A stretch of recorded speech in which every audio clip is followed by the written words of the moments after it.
there, my name is Linda Alberti. I'm president of Cultivate Excellence, and today I'll be talking to you about a topic that's very important in your career development.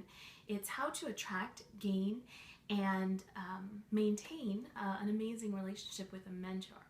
So first things first, we all know someone in our lives that we value or look up to or admire or desire to be like in some aspect, whether it's professionally or perhaps they have traits that are very inspiring to us. They're positive, they're upbeat, they're constantly renewing themselves, their image, their brand.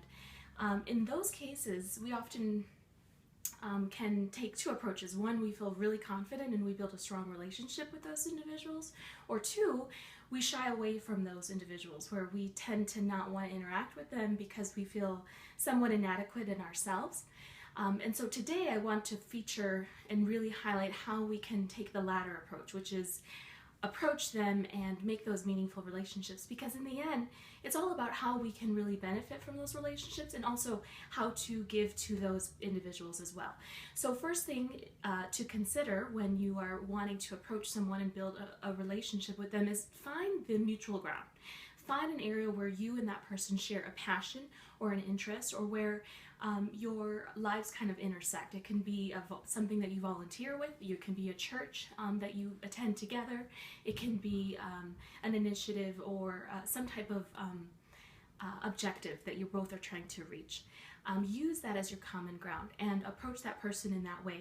The second piece of advice I would give to you is, while you're approaching that individual, come to that individual on the basis of curiosity. Come with a curious mind and a willing heart to know everything about that person. How did they become who they are today? How are they successful? How did they make it big?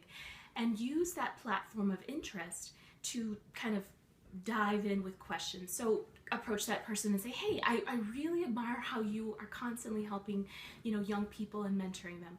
Can you talk to me a little bit more about how you were able to become so successful, and now you're talking to many, many mentors and other folks and inspiring them?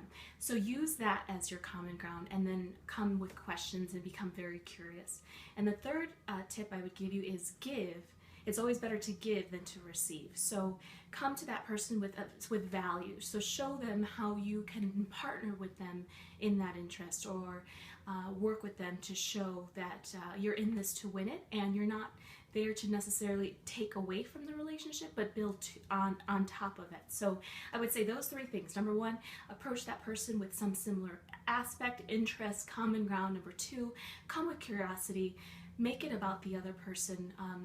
Us as individuals and as human beings, we love to talk about ourselves, and it comes naturally. So when you come to that person and you're interested about them, it then changes all of the dynamics. And then number three, which is so important, give before you receive.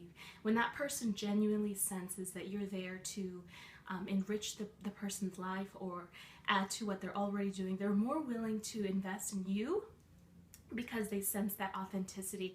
And authenticity is the key to building and maintaining and keeping and retaining these relationships, which in the end will benefit you. So best wishes to you as you develop your relationships with your mentors. And remember, it's all about what you can do to empower and enrich the lives around you. And every seed that you plant in the ground eventually will grow, and you'll have an opportunity to reap the benefits from it. Thank you so much for this time, and hope this was helpful for you. Thank you, and have a great day. Bye-bye.